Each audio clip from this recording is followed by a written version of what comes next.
you're recording, right. and let me step out, and you can do your thing. Nobody say anything weird than me.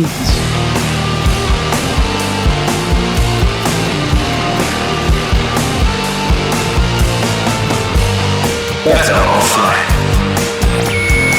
Hello and welcome to Better Offline. This is the second episode of Better Offlive, the live-to-tape show that I do whenever I travel, and I pick up wonderful people, like my good friend Mike Isaac from the New York Times, who joins me today, and of course Kylie Robison, the wonderful Kylie Robison from The Verge. Thank you both for coming.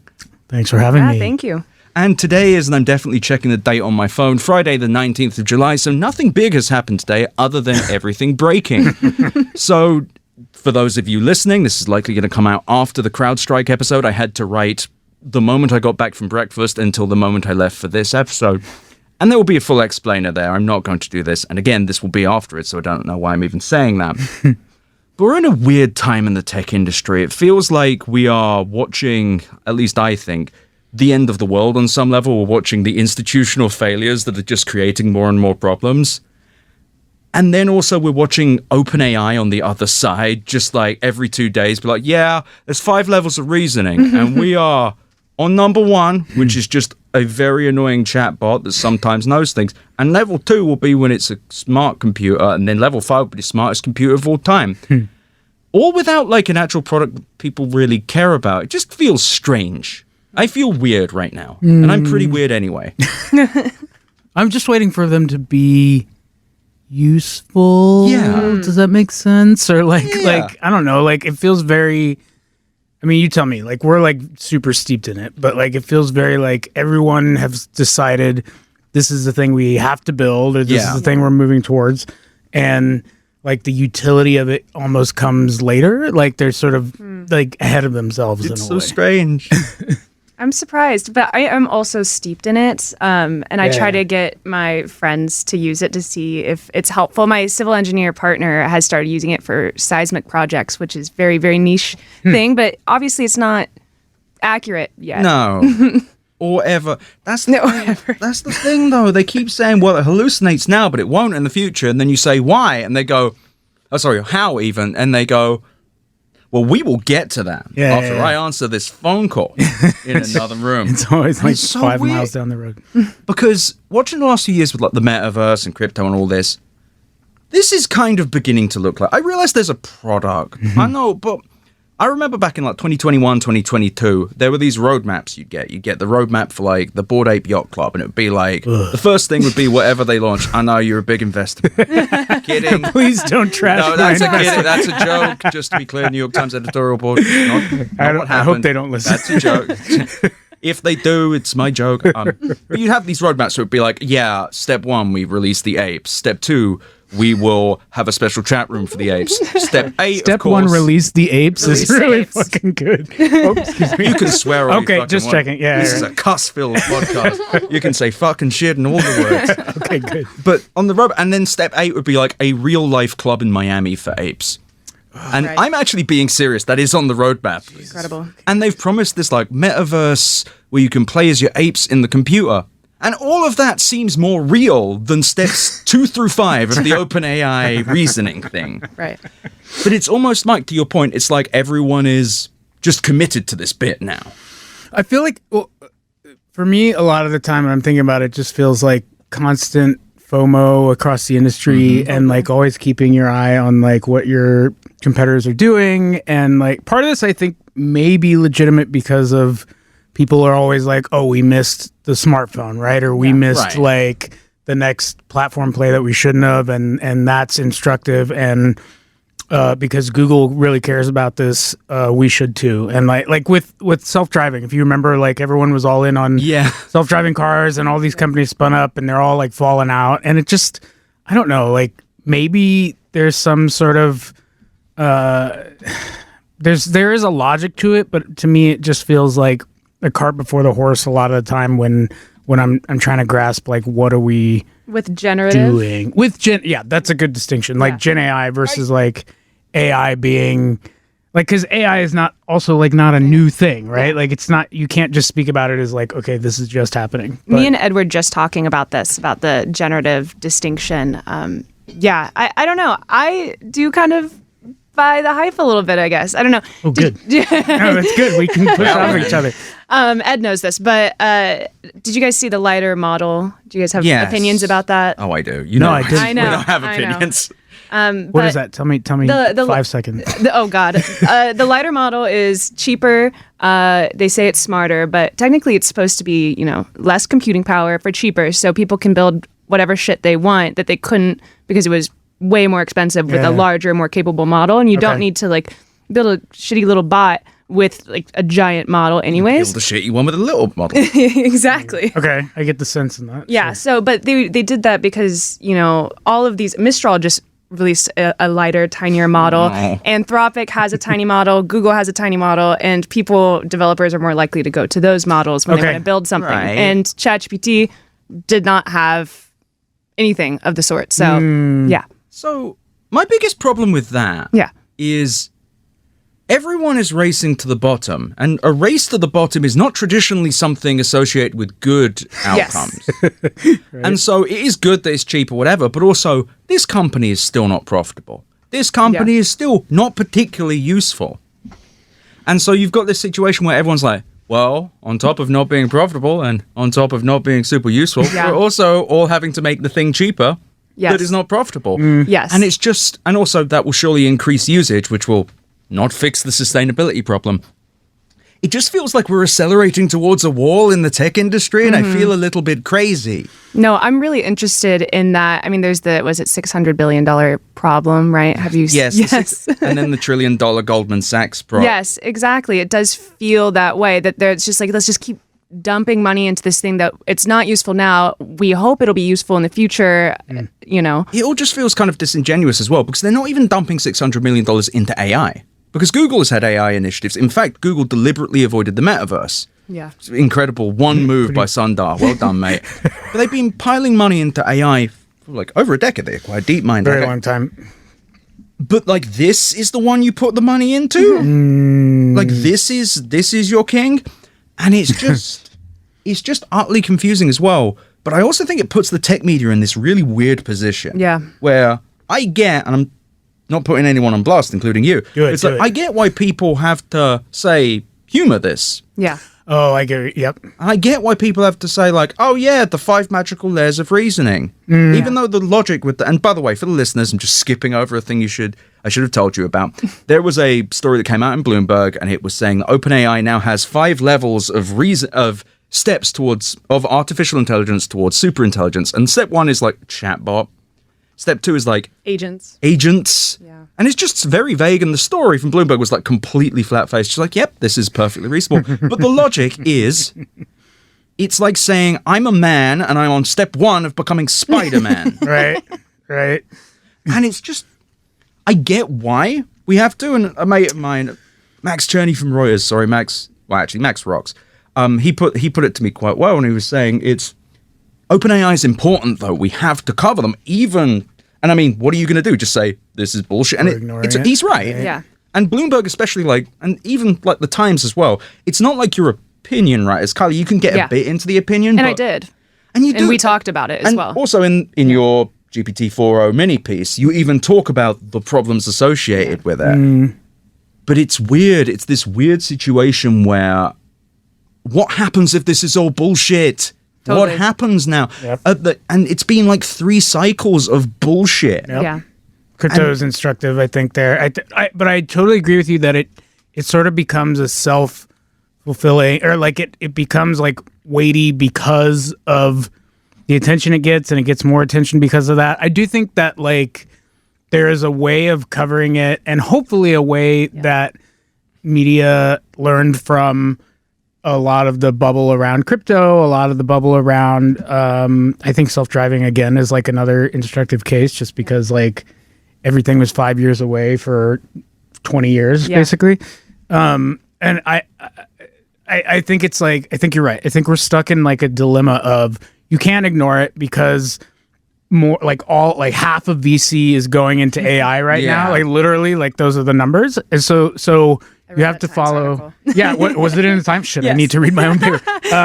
But I really don't read my own paper. But so you can't ignore the money, but at the same time, I do think you can at least introduce a level of, which I hope we're getting better at, which is like, okay, this is like a thing. Everyone thinks it's a thing, but like, can we please take the temperature down a little bit? And I do think that like Goldman Sachs and Sequoia notes that you were referencing, which pour at least some cold water on it, is getting there, is moving us towards that. I like the Sequoia one though, because he's just like, it's no real problem being solved. It's super expensive.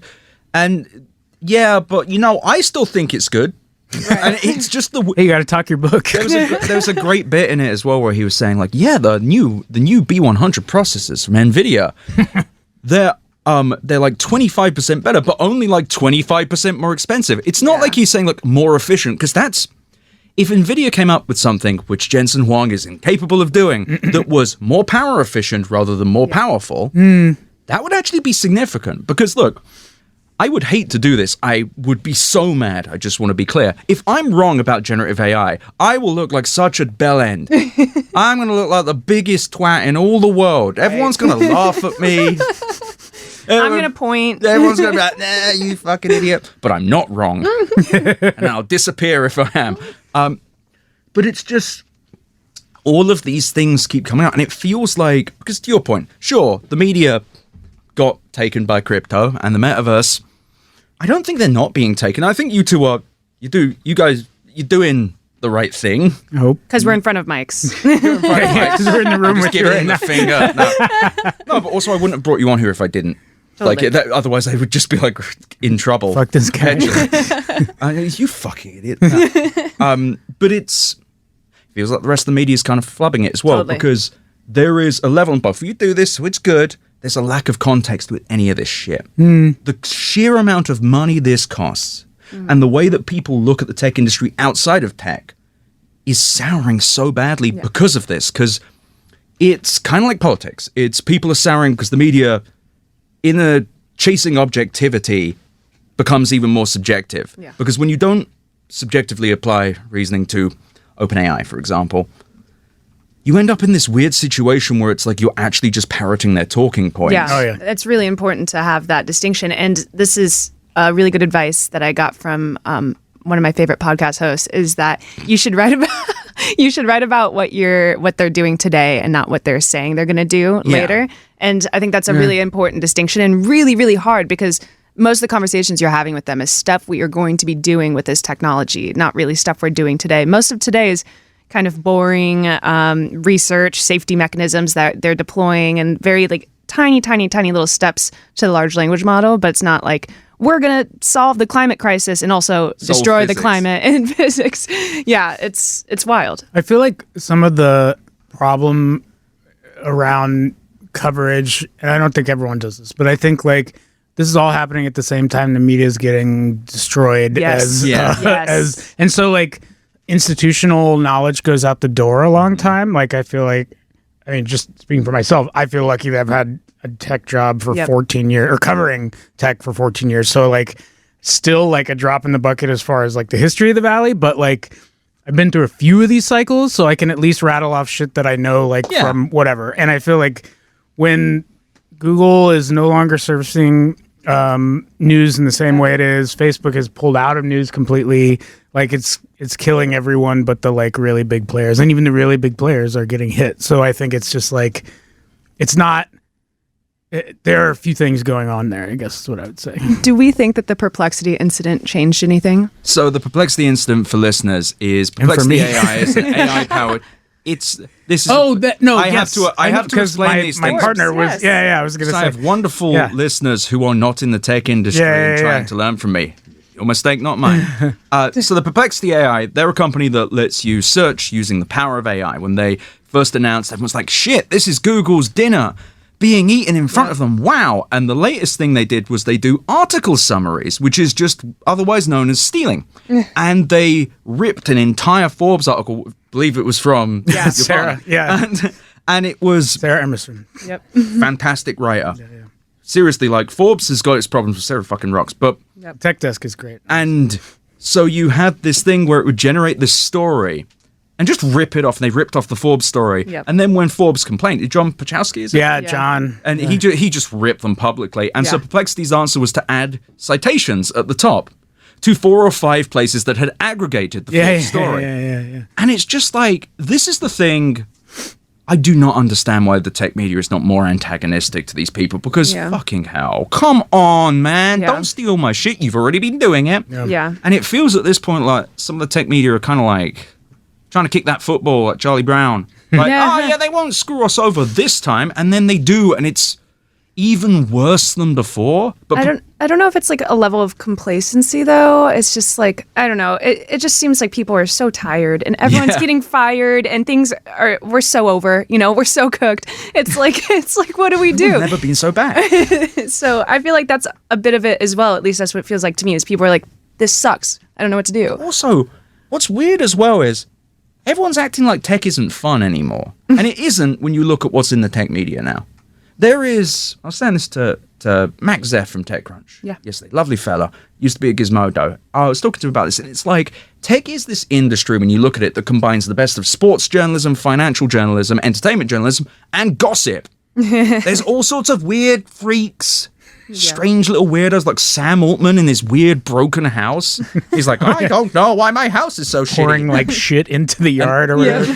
A coyote. gnarly So just for ass the listeners, report. by the way, Sam Altman is currently suing the people who sold him a house. Yeah. They did Because, no like- diligence on as well. Yeah, right? because he did no inspection. And like a coyote took up residence in his backyard. His That pool is awesome. flooded his house. Oh, God. And he's like, I can't believe I lost money, as he drives like a $5 million ugly-ass car. I like that the car. coyote. Oh, yeah. I didn't even know. I've never even heard of that car in my Did you life. see it? I mean, I saw the tweet video. that was I'm going not saying anyone should do this, but if someone let out the tires, it'd be very funny. around. No comment. No, I'm not saying anyone should do it, but if it happened unrelated to me, especially legally speaking, take a picture.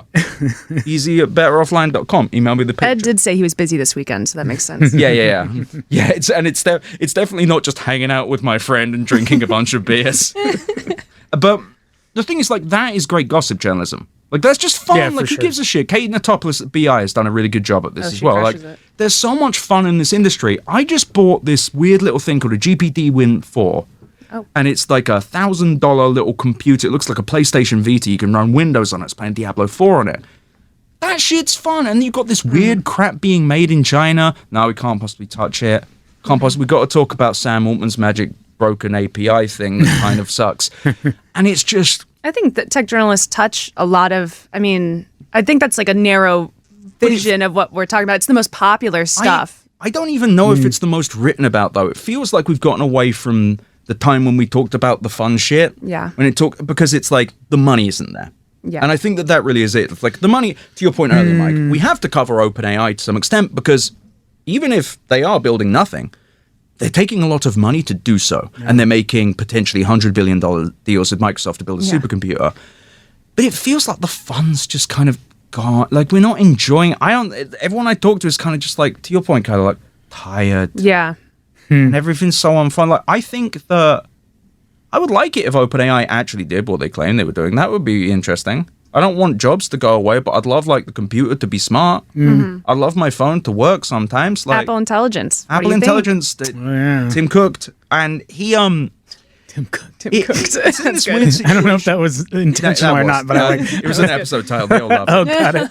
But it's frustrating because there is real joy and really interesting shit, like even in the Valley.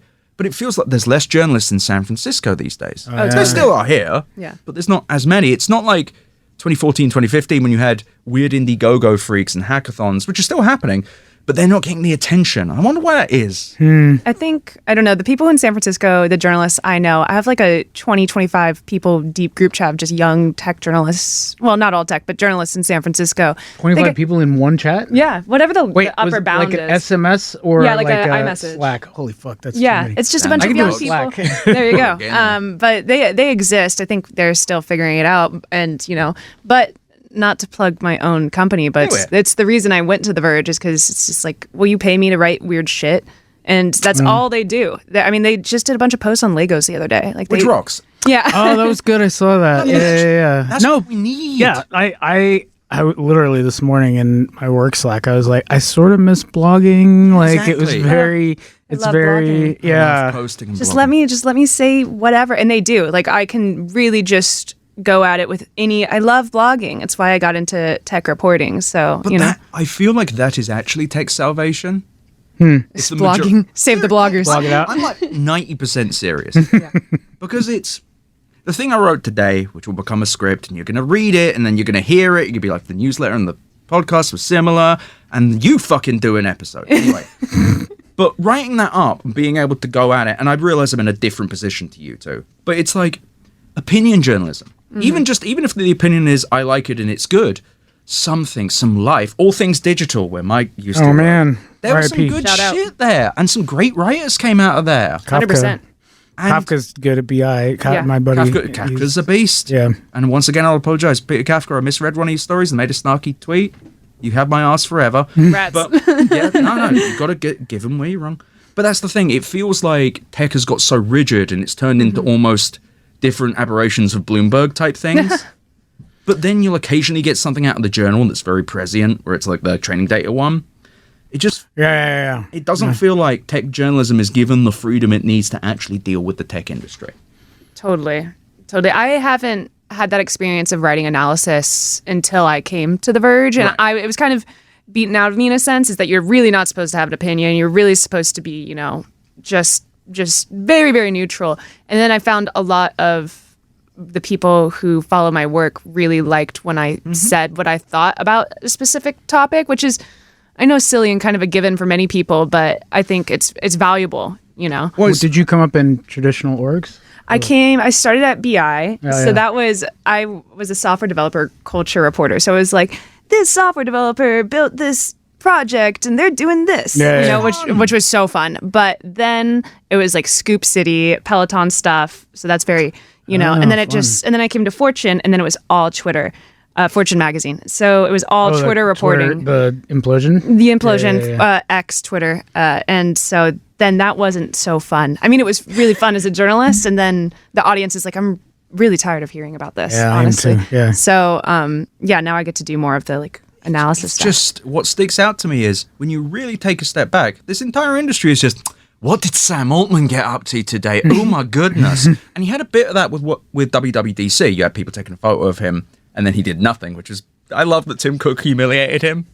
God, I didn't see it. That's No. Me He either. didn't say anything about him. Sam Altman was there and everyone was posting pictures of Sam Oh, yes. Altman and then no mention of Sam Altman. Oh. Everyone was like, he's going to get up on stage. Tim Cook just... Damn. Hey, Tim's the like boss, Eddie- man. And there was a picture of Eddie Q talking to Sam Altman, and it looked like he was kind of ripping him. It was great. I'm sure it was like a normal conversation, but I'd like to believe he was like chatting. You got your own.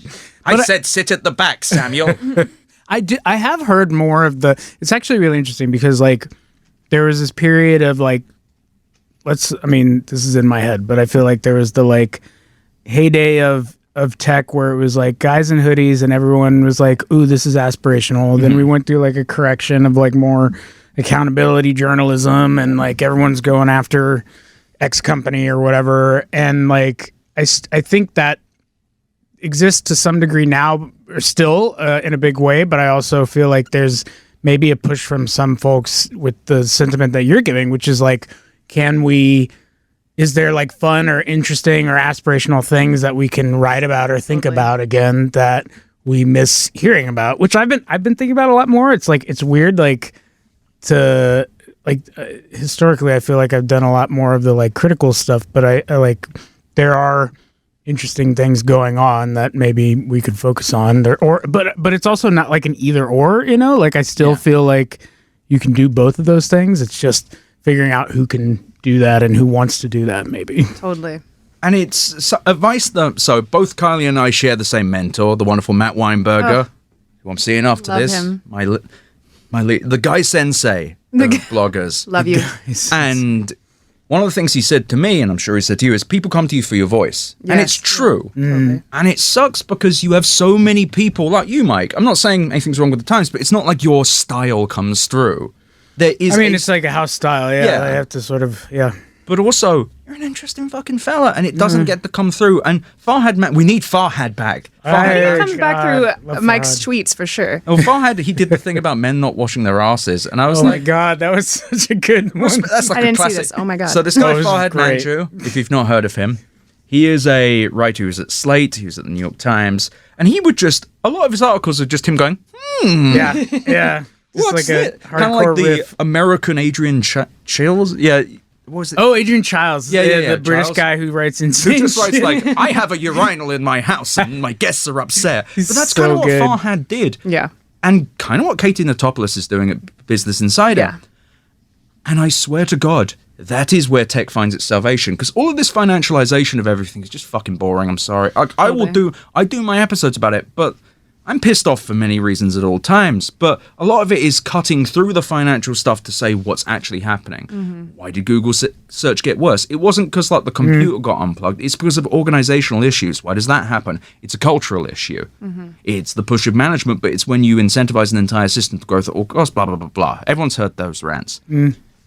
But the actual fun is the weird shit being built. It doesn't have to be perfect. When I had Alex Krantz from The Verge on for an episode, the very first Better Offlive, she was talking about these gaming, the same, like the GPD Win 4, these weird gaming things, and she was like, it's kind of shit, but I love them. Yeah. I feel like that is tech to me more than anything. It's these weird, quirky things. Like the first gadget I ever really owned was like a Creative Nomad, CD player-sized MP3 player. Wait, it was that huge Yeah, chunky. yeah. I had that too because it was like a fat was piece so of shit, cool. but it could hold 5,000 Yeah, it was songs. so good, and Yeah. 5,000 at the time was incredible. Yeah. And God, I it's- love that. And it's It was like weird. college. It's like tech doesn't have to be perfect, but it has to do something. But the tech industry right now feels like it's not perfect, but it's also not good. Totally. It's just we need to get back. We need Crunch Gear back. Crunch gear. Crunch Gear was the tech. Oh, crunch they did the gadget thing. yeah. Evan Coldaway, legend. Met him in Canada about a month and a half ago. Legend. Just write about any old shit, and it's fun and it's interesting. I feel like I will say that Bloomberg, when it comes to financial coverage, is actually excellent. Sure. And also Ed Ludlow is for Bloomberg TV. Surprisingly, he is everywhere. Yeah. But I feel like we lean less financial journalism. Sure. We don't, and also no one's getting anything. It's not like people. This is not putting anyone on blast here specifically, but no one's getting an actual scoop about OpenAI right now. Yeah, all the like real meaty stuff has kind of. I mean, well, I think they have a lot at stake because everyone's sort of locked down and shut up Yep. because it's And they're making a lot of money. yeah, if they exactly. shut Like, up. why would they talk shit when yeah. they're gonna make Making a lot of ton? money, but OpenAI isn't. I don't know. It's But I not- think the verticals, the reason. So I think about this a lot. Is like how does coverage like change, or how can like big companies or big institutions like mine or like whatever like do that? And like a lot of it is down to okay, a business desk needs a beat reporter for X, Y, and Z companies because Right. this is how you do it, or this is how we do it, and like it's a business desk, so it has to have like some form of financial angle, but at the same time, like over the past few years, are we doing more accountability stuff, or does this have nothing to do with the business? You know, and like a lot of the times, it can feel very just sort of confused on what is the mission here. Are we saying this is a bad business because it's not making money? Are we saying it's a bad company because it's bad for the world in X, Y, or Z way? You know, and the stories kind of feel schizophrenic or like at odds Yeah. with one another. And like, I don't know. I don't know if that's you have to define that. And then like, just also like, I can just speak for the Times, is like very like, this is what a reporter is versus a opinion person. Yep. And like coming from like Blogland, I have less, I like blurring those lines a little bit more, but I also work here. So like, Yep. it's one of those things, you know? Yeah, Fortune was very much like that, where it's a very specific tone, and we had discussed this before. Mm-hmm. And at The Verge, it really is. I mean, like I barely get edited. It's just whatever I'm writing at any given time, which is fun because it feels like a personal thing. And that's why Mia Sato, for example. Yeah, at The she Verge, rocks. Why she has been the one person getting SEO right. Mm-hmm. Mia, open invite to the show. Fantastic. Look up Mia Sato, The Verge, because she is one of the only people who actually got SEO right. Yeah. And she got it right like a year before everyone else, including myself. Totally. Like she whipped my ass on that one. I've had to cite her work so much. And it's great. That's because of the open remit of The Verge. Now, I have my critiques of The Verge. I'm not going to bring up today because it would be shitty to do to you. Already got them in Do the it show. next episode. Come in, LA. Write me up.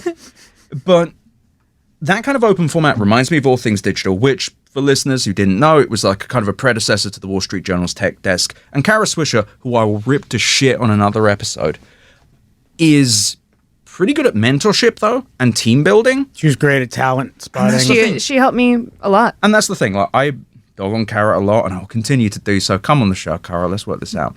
But That would be great, actually. I would love if you guys I would love to see that, she's actually. not responded to my email for some reason. Ah, Can't imagine why. But the one thing she did was she kind of let you guys go loose. And that's why you had like Jason Del Rey, who was one of the best e-commerce reporters. At Fortune now. He's at Fortune now. Fantastic news. I didn't actually know that. Yeah. And you, Mike, you got your start there. Oh, yeah. Wachowski, I believe, as well. Like, Patches, yep. was it He's a great Casey guy. Newton there? Can't remember. No, it Nah, was. that makes sense. Yeah. but Who you else? had- Oh, Ina Oh, Freed. Ina Freed, Yeah, Yeah, Axios. she was fantastic writer. Ina rocks. Early, one of the best mobile reporters. And also Kara Swisher was there. But what made that good was it was kind of messy. Oh yeah. People just went, some shit. And it was good. and it was actually at the right time. It was not critical enough, but I don't think that was, no one was critical at that time. I think that's right. I think that so yes, I think Kara was really good at spot. I mean, just take myself out of it. I think she was good at, like, she did this at Recode later, just like figure out who's hungry, who is like not been around and jaded for long enough and wants to like hit it hard and then go after them. And like, fortunately, I was 23 at the time, so I had more energy than I do now. But or no, 25. Fuck, I don't know. But maybe 25. But I think about that a lot, just in the, like, actually Kafka used to tell me this a lot, which was, he was like, in a lot of places you're asked to like do a story and then go get an analyst who can like put like expert. pat quote in, you know, or whatever. And like, look, they can say a thing that, and sometimes when I call these people, they do give me actually like good or original insights, but like, you can also just say what you think based on your expertise of the matter.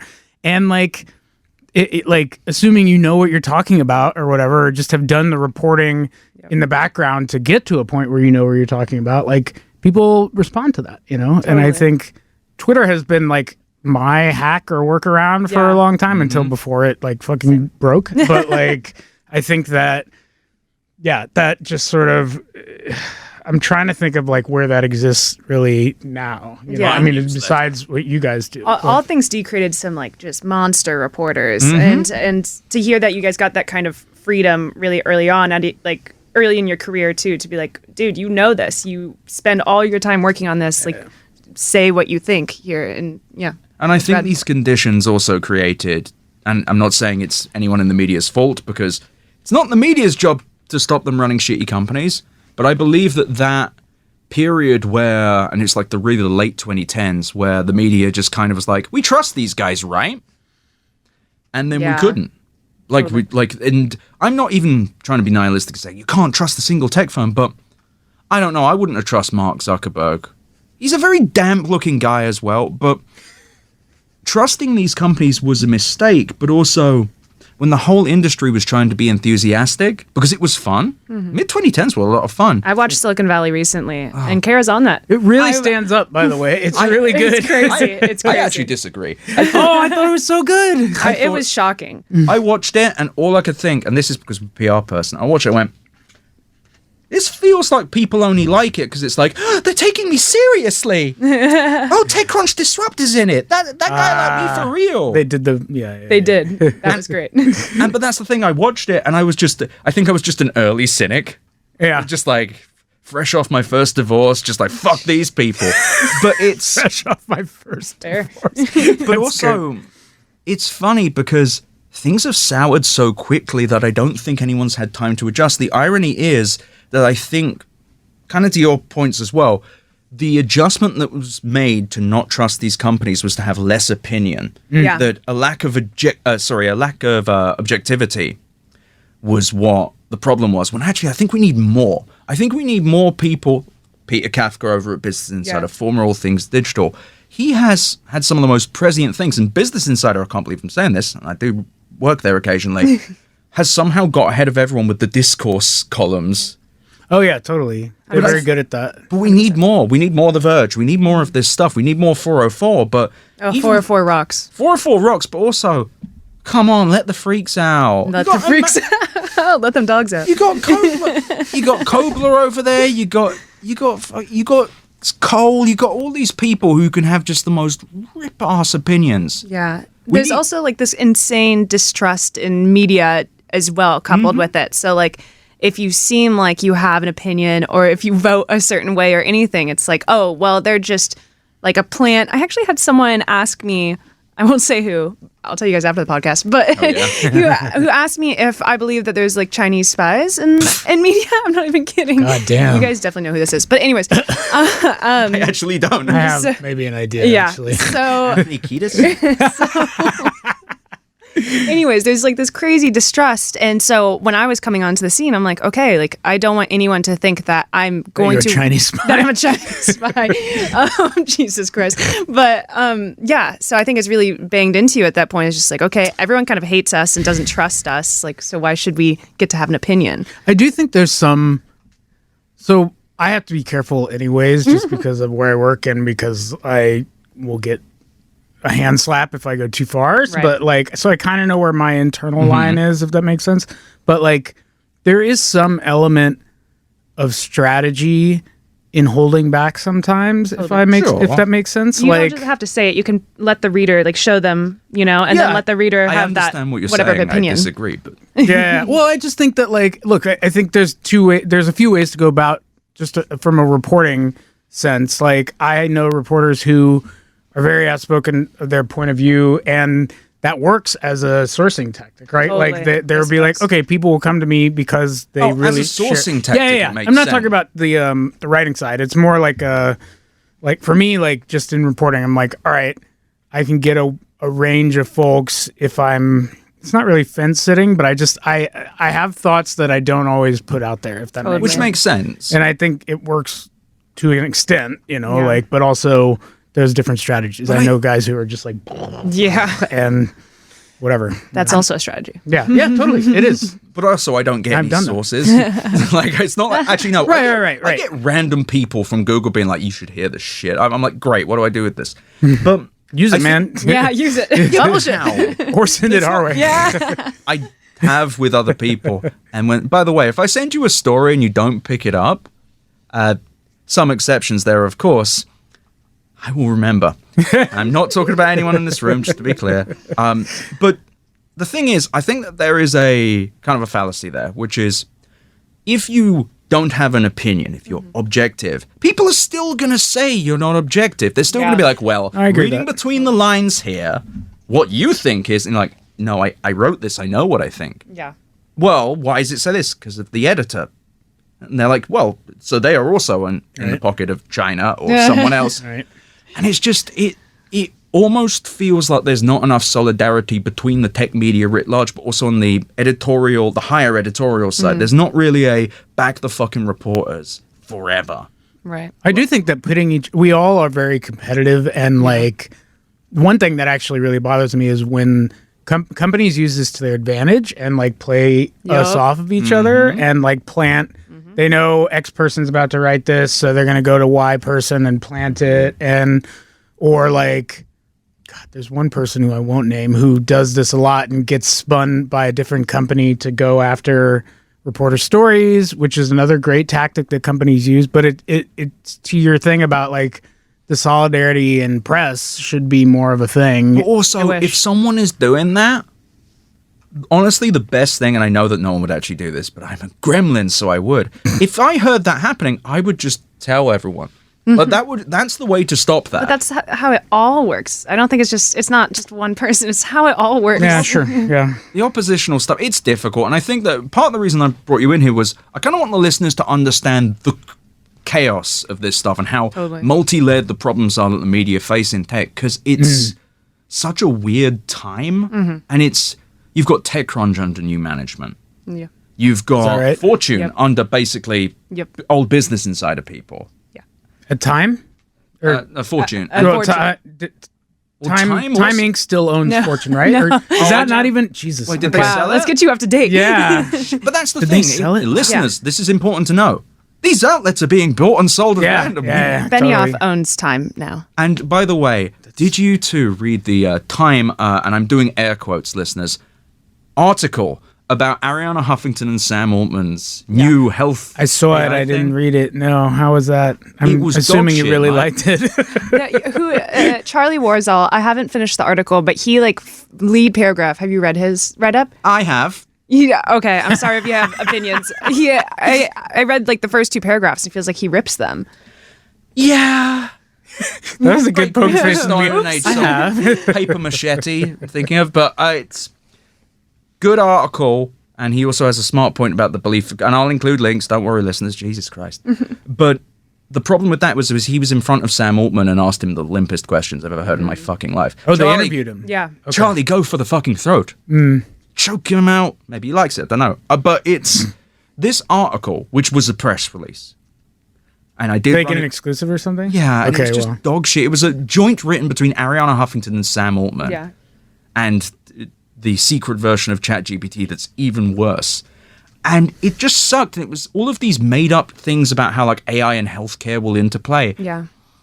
And it was a disappointing moment for me in the media, though. Charlie did a great job doing what he did, and there was a guy at Slate who also did a good job. But everyone was there was a bunch of other people just reporting this thing just blandly. Totally. And I don't think that people realize how terrible it is for trust with the media. Yeah. Because what a normal person, and I know, I put it past my hairdresser and shit. I was like, look at this shit. And it was regular people yeah, this sounds fucking stupid. Yeah. But this whole financialization of the tech media, this whole situation where the money is kind of controlling things, is just leading to this point where these things are going past. And at some point, I worry that we're going to have the equivalent of what's happened in politics. I say this as someone who will stand to benefit if this happens, so I apologize to everyone. But the distrust in the media is going to come to tech. And I think, and we'll get to it in after the ad break coming up, the whole thing with CrowdStrike, for example, everyone's kind of reporting what's happened, but not why. And I think the why is what people really need right now. Everyone's seen years of the tech industry kind of fall on its face and break its dick off and look terrible everywhere, while also being told these people are richer than ever, while the products get worse. And I feel like we need, as the industry, as the media industry, which I guess I'm kind of in. Right. You're fully in it. You have a podcast. But where it's just, I don't think people realize at some point a racist tech publication is going to pop up. Pirate Wires is not going to be it because it's so poorly written. Do not read it. It's so bad unless you want to laugh. And also turn on ad blocker, don't subscribe, don't give them any data.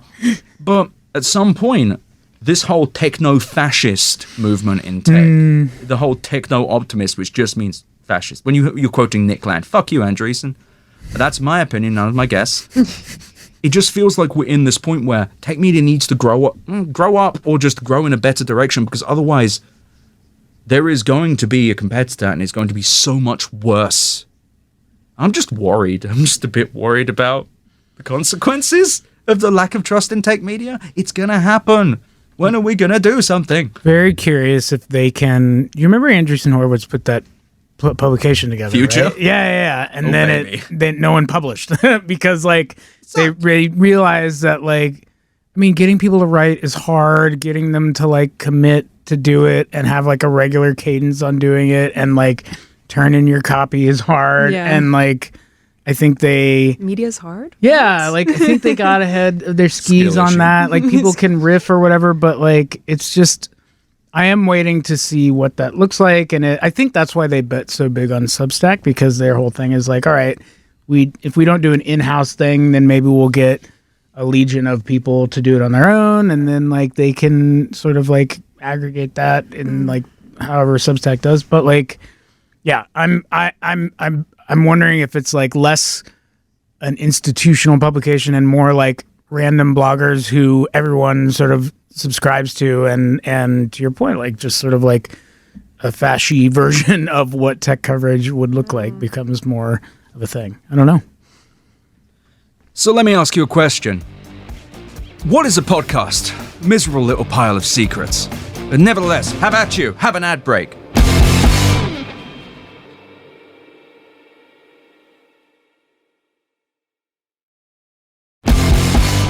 And we're back. We're back with Better Offlive episode 2, which is like episode 32 of this show, good lord. And of course, today is the CrowdStrike situation. And there's an episode about it. We'll get to it. But this feels like, to me at least, and we're not going to get into the technicalities, don't worry, because I am certainly not prepared right now.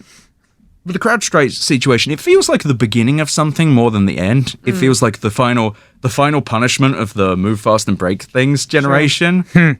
And my biggest worry, and I raised this in the newsletter, is how do people think this is going to improve? Because, so, the very basic level is an update that went through CrowdStrike that's in basically every Windows machine, especially the enterprise ones, fucked everything up, did a massive kernel panic and everything. I'm sure by the time I say this, there's already a tweet out there that proves me wrong, but nevertheless, I'm putting it on record. This is where we are. But it feels like we're in a situation where organizations just fire and hire people so goddamn much that this has to happen again. Like there's something like this is inevitable, especially when you got generative code.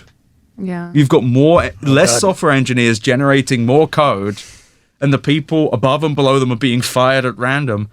Yeah, it's the first time I felt scared in this industry. And I moved to America in 2008.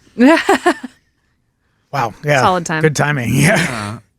I don't know. I don't know what to do with it. And also, well, I mean, other than the 3,000 word newsletter, but it's, I'm just a bit scared because it feels like every tech company is run just in this very messy way. Like they're still in the startup mode, but also huge.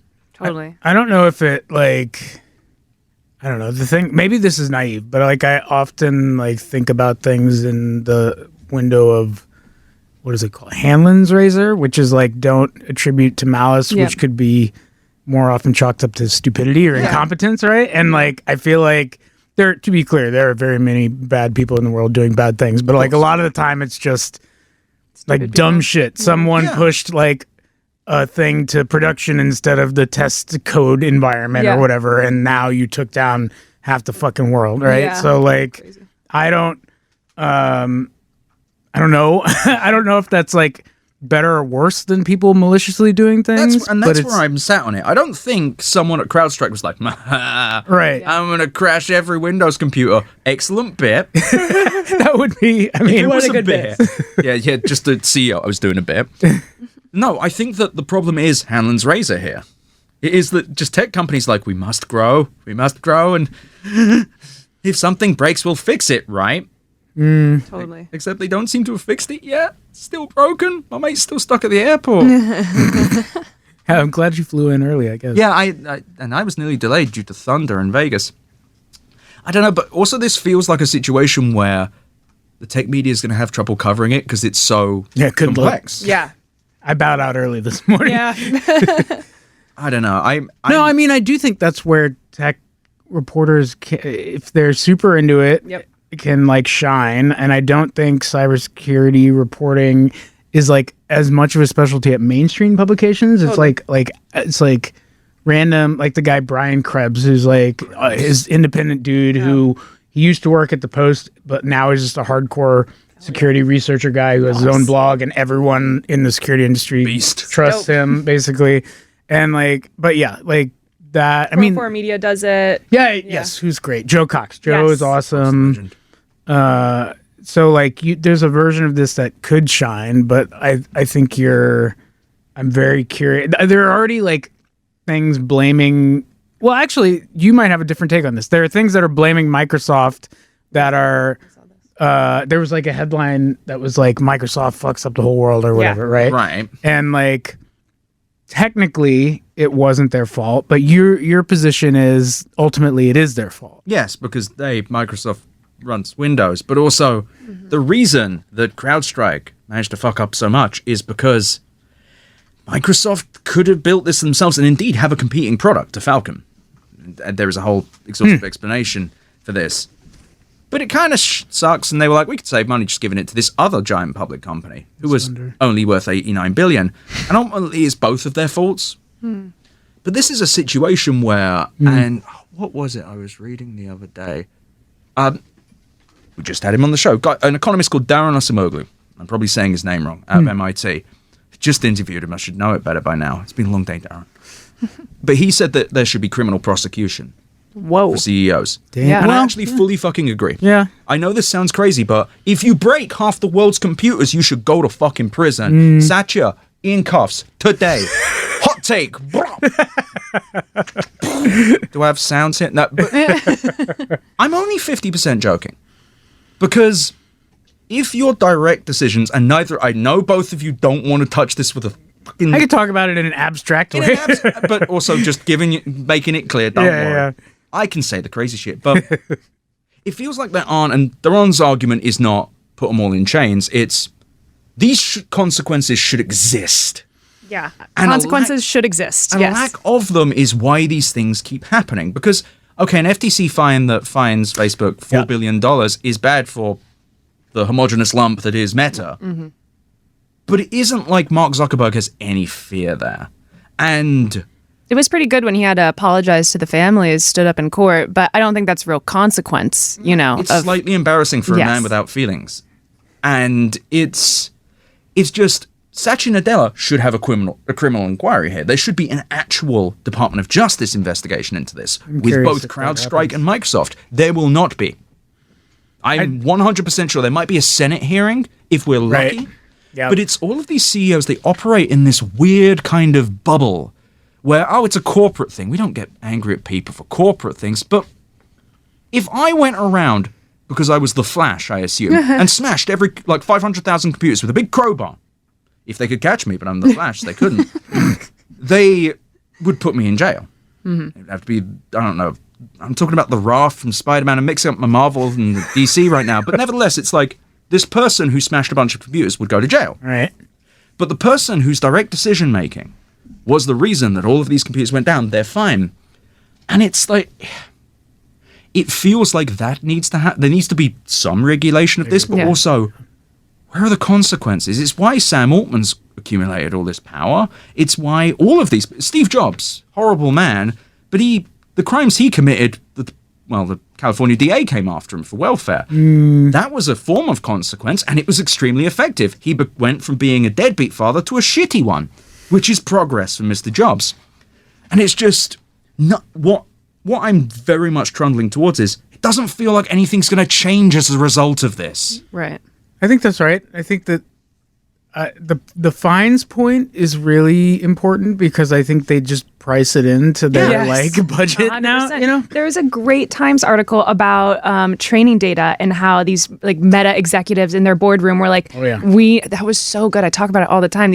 Have you seen this? I have not. These Meta executives in their boardroom or wherever, they were like, we need training data. And we don't care if we break the law because we need to be first. And it's so explicit. It's like, we don't care. It's priced in. We need to be first, and we don't care if we're stealing content, which is crazy.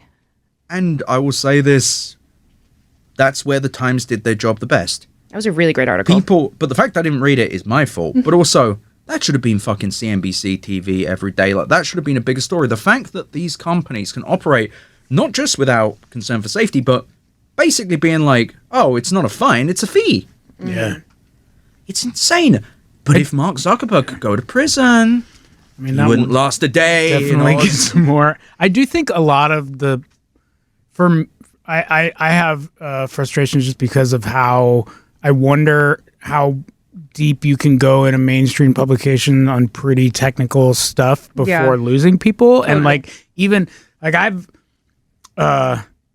I've been super interested in the open source debate, which is in short, just like, should all the code for these things be out there or not? Some people believe it's very dangerous. Some people think that's over exaggerating it. I don't know which one is right. Honestly, which, by the way, is why I've not done an open source episode. Right. I don't know, and I know you'll get so mad at me. Yeah, well, and I find that whole thing very interesting, and I've been trying to write about it a lot, but I'm a lot of this shit is very dense and very and hard, not just for, and there's no actual answers to a lot of it, and trying to get that out to a mainstream audience while saying here's why it's important, here's why you should care about it, here's why you should read this article in the first place, I think gets stopped a lot of the time. Totally. Compared to some things that might be easier to grasp. I don't, and that's not to insult the general public. It's just sort of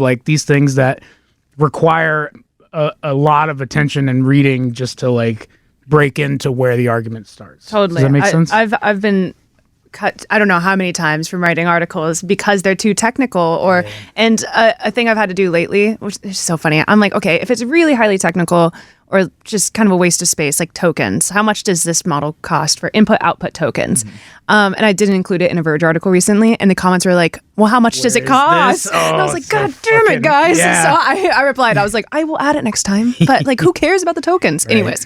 I actually see where the readers are coming from, but I also if they want it, I want to deliver it to them. But if they don't want it and it takes up space in their mind and they can't comprehend the material, then it's not helpful. So like figuring that out for readers can be hard. Well, so as someone went, like the average Better Offline listener is like most of their day is taken up like holding people up at gas stations, stealing catalytic converters, stuff like that. But then they General listen to felons, the podcast. And these people, I'm so sorry. But no, what I've found is because my listeners are, because of, I think, iHeart Radio, because of the way I get a lot of people who aren't the traditional listeners. And I do love them, and you don't steal catalytic converters unless you do. And Shout out them. Shout out to the wrong uns. Cadmium. It's what I'm finding is that people actually want things explained more. Even the technical stuff. Robert Evans, Sophie Lichterman, wonderful people who run Cool Zone. Their whole thing is to like break it down more. Whatever you think is too simple, go simpler. Totally. And I think that people in the media, for good reason, overestimate how difficult something is to get. And because when you start explaining stuff in plain English, like tokens, for example, very confusing and obfuscated things, but isn't it just one token equals a like, word or, exactly, or a character. So it is very simple, but how many times do I explain that per article? Every time I'm like, these, Right. it's kind of it's like algebra that you have to do when you write so many of these articles. If the audience wants me to do it, that's what I told them. I will do it. But it's, something Weinberger told me. He's like, if you can't explain it simply, then you don't understand it, And I think about that Legend. all the time because I feel like I see that all the time with tech reporters, no shade, is that like you're saying something really complicated probably because you don't understand it, and that's fine. But it's really hard to break these complex topics down. Early days of the newsletter, I'm just going to admit that definitely happened. I did that when I was a young reporter. I still am a young reporter, but still. Yeah, still though, and I think it's because media is kind of hard in tech. You do actually have to understand a lot of shit. Yeah. Like, especially with the generative AI side, and it's funny because as much as I bang on about people not doing it right, it is extremely annoying to explain. Yes, every single time it feels like you have to include so much context, and it's like, when is this helpful for the reader and not? Kind of like X, formerly Twitter. All the readers were like, please just stop saying formerly Twitter. Right. Stop my Epic-based website. Please stop dead naming. I do feel like it's very I think there are different challenge. Okay, like I'll explain it just in terms of like the Times challenge, which is like, who are you trying to reach? Who is reading this? What is the like format for what you're writing, sort of thing? And like I like to what you were saying, I definitely don't. I think readers can be smart and curious about what's happening in the world, and I don't think treating them like idiots is the right way to go. I do think it's like, how do you present that in a way that doesn't either derail the story you're trying to tell or make your story 3 times longer than it might need to be or whatever, which I think as like a tangent, like length is often equated with quality, which I don't think is always the case. I've never heard that. Oh, I think in the media industry, like someone's like, we dropped a 5,000 word piece, and I'm like, I think that could be like a 2,000 word piece, 3,000, but like, and that's not always the case. But like, I just think that you can probably do it in different like formats or different like story packaging ways that that I don't know but it's like a challenge for me constantly because I'm like, all right, who am I talking to? Am I talking to someone in New York who has never used a computer, or am I talking to like someone in the Valley who's like, don't explain this to me for the 15th time? And I don't know. Every time I don't explain something, one of the listeners, I assume, in between holding a knife to a granny, is will be like, you didn't explain that clearly enough. And actually, I like that. I like explaining it because also this whole thing about like word counts. I do not have that problem with my newsletter. I put out Boy, an do I know. 11,000 word newsletter.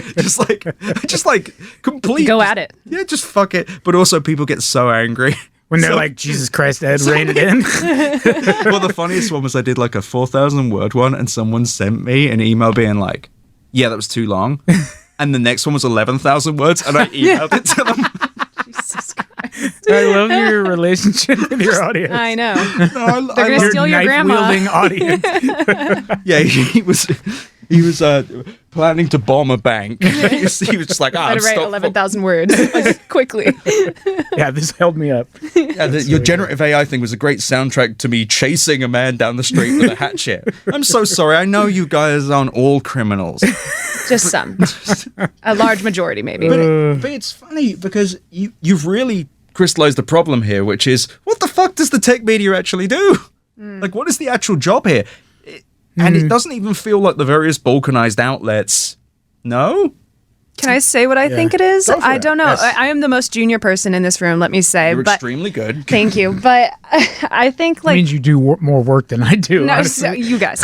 But I think, like, what I want to do is bring information that they want or didn't have, like, love a good scoop. We're like, look, I'm giving you information you've never seen, and I want to give it to you in a way that's helping you understand the world better. And that's kind of why I joined The Verge too, because they have like crazy multimedia team. And I really love podcasts because it's an easy way for me to consume stuff. And I think there's a younger generation who is not consuming stuff like, 5,000 words. So like, however you can get that information to people to help them, whether it's podcasts or, newsletters, any of that. I think that's our job. Yeah. Yeah. No, go on. Oh, I fully agree. I think the thing that I really enjoy too is just it makes me feel good when someone who may be like intelligent but unfamiliar with a topic came away from a piece that I wrote and says, that was interesting. I probably wouldn't have read about that before, Totally. but like now even if I don't get into it anymore, I enjoyed reading about that or whatever, and like that's ideal for me, just in some form of like, why are we doing this? Why are we doing this? Yeah. And I think it can be really corroded by so many things, money and egos and like any other business. And that's what I think we see, like kind of that pressure at the top for a lot of us journalists, and maybe why they're really tired. But I think, the best journalists really just want to do their job for the reader the best that they can. It's not, but it's not easy, and we're tired. I also Yeah. we need more fucking nerds. We do need more nerds. We need Cosign. I agree with that. We need more little goblin freaks like myself. Like, Get the goblins I don't know out. about that. goblin, yeah. And it's enough about my first of all. But nerding out on this stuff is good. Like, It's it's good. just like It's good. you understand the topic, you want to get in the weeds of it. That's a good thing. I But agree. also, That's what reporting my is. listeners in between brewing poisons are. They love it though, and they Further and further crimes being explained of your audience. No, but in all seriousness, my non-criminal listeners, and indeed some of the criminals, they like the fact that so my last episode that went out, and it's a weird timeline because when I'm recording this, but the episode that I think really changed my show was, did you read this paper, ChatGPT is bullshit? No. So there's this paper by these 3 academics in Glasgow called ChatGPT is bullshit, but it's based on the Frankfurtian definition from On Bullshit, where it defined bullshit as... Oh, I remember that. And so I could not remember what the definition is, just bullshitting myself, I guess. And I get on the call thinking, this is going to be like 3 stodgy academics. And they're cracking beers and they're having a good time. And we had the funniest chat for an hour. And I came out there being like, that's one of the best episodes ever. But also, I think people want more of that in tech. Everyone knows that OpenAI is fucking everything up. Everyone's going to know about the CrowdStrike situation. Everyone's going to know all of these things. And they're all dominated by bad news, good news, weird news. But we need to get back to talking about the weird shit again. Because some of your earlier stuff, Kylie, in Business Insider, you were talking to weird random Oh, developers. I loved it so much. You went into weird Rad. communities. And I think that tech right now is saturated by stories about everything. And everyone, for good reason, by the way, just with sympathy here. Everyone wants it, everyone wants the traffic. You have to write, Kylie, about the GPT-4 Mini. Like, everyone has to cover these things because it's your beat. But it's getting in the way of the weird fun shit. Like, I run a PR firm, a day job, and I write like 18,000 letter word, I don't know, can't speak, newsletters every week. I should not be the one finding the weird shit and talking to them. I am, though, because I'm paid to. But I just feel like there's so much magic in this industry. Right. There's so much, like, as doom and gloom as I can be on this show, the joy of sending a weird picture of some dumb shit I found on Twitter to someone. I sent one to someone yesterday. It was this picture of Dr. Robotnik in a forklift. It said, "You're too late, Sonic. I'm forklift certified." And that made my day. Jesus Incredible. Christ. Because there is still magic to the internet, and there's still fun, and people are fucking mad about the internet, but there's still such good in there. And people are always saying, in between reading the Unabomber's manifesto, my listeners will say... I was like, where is he going with What this is one? the end result?